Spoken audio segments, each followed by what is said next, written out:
Finance torture ವಿಚಾರದಲ್ಲಿ ನಿಯಮಗಳೇ ಅದಕ್ಕೆ ಅನುಕೂಲ ಮಾಡಿಕೊಟ್ಟಿದೆಯಾ ಅಥವಾ ಸರ್ಕಾರವೂ ಕೂಡ ಇದಕ್ಕೆ ಕಾರಣವಾಗ್ತಾ ಇದೆಯಾ ಅಂದರೆ ಇಲ್ಲ, ಗೃಹ ಸಚಿವ ಡಾಕ್ಟರ್ ಜಿ ಪರಮೇಶ್ವರ್ ಡಮ್ಮಿ ಆಗಿದ್ದಾರೆ, ಆ ಕಾರಣದಿಂದಾಗಿ ಇಂಥವೆಲ್ಲ ನಡೀತಾ ಇದೆ ಅಂತ ಹೇಳಿ ಮೈಸೂರಿನಲ್ಲಿ ಮಾಜಿ ಸಚಿವ ಎಚ್ ವಿಶ್ವನಾಥ್ ವಾಗ್ದಾಳಿ ಮಾಡಿದ್ದಾರೆ.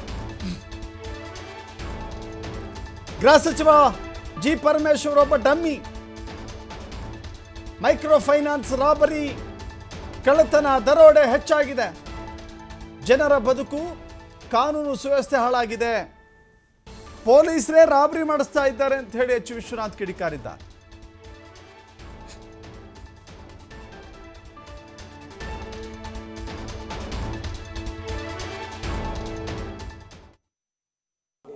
ನೋಡಿ, ಎಲ್ಲಾನು ನೋಡ್ತಾ ಇದ್ರೆ ಇಲ್ಲಿ ಸರ್ಕಾರ ಇಲ್ಲ ಅಂತ ಅನ್ಸುತ್ತೆ.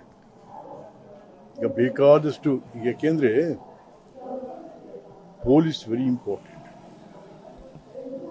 ನಾನು ಮೊಯ್ಲಿಯವರು ಸರ್ಕಾರದಿಂದ ಪ್ರತಿಪಾದನೆ ಮಾಡ್ತಾ ಬಂದಿರುವ ಪೊಲೀಸ್ ಇಲಾಖೆ ಮತ್ತು ಕಂದಾಯ ಇಲಾಖೆ ಅಧಿಕಾರಿಗಳು ಸರ್ಕಾರದ ಅಧಿಕಾರಿಗಳಾಗಬೇಕು. ಯಾರೋ MLA ಅಧಿಕಾರಿಗಳಾಗಬಾರ್ದವರು, ಯಾರೋ ಜಿ ಹುಜೂರ್ ಮಂತ್ರಿಗೆ ಅನ್ನೋರು ಆಗಬಾರ್ದು. ಅವರು MLA ಪರವಾಗಿರ್ತಾರೆ. ಇವನ್ ಪೋಸ್ಟಿಂಗ್ಸ್ ಎಷ್ಟ್ರಿ?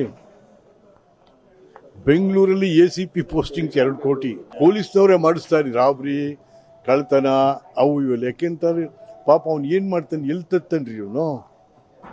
ಈ ಮಂತ್ರಿಗೆಲ್ಲ ಕೊಟ್ಟು ಬಂದಿರ್ತಾನಲ್ಲ, ಸರ್ಕಾರ ಕೊಟ್ಟು ಬಂದಿರ್, ಎಲ್ಲಿ ತತ್ತಾನ? ಹಾಗಾಗಿ ಪೊಲೀಸ್ ಇಲಾಖೆ ಆಳು ಬಿದ್ದು ಹೋಗಿದೆ.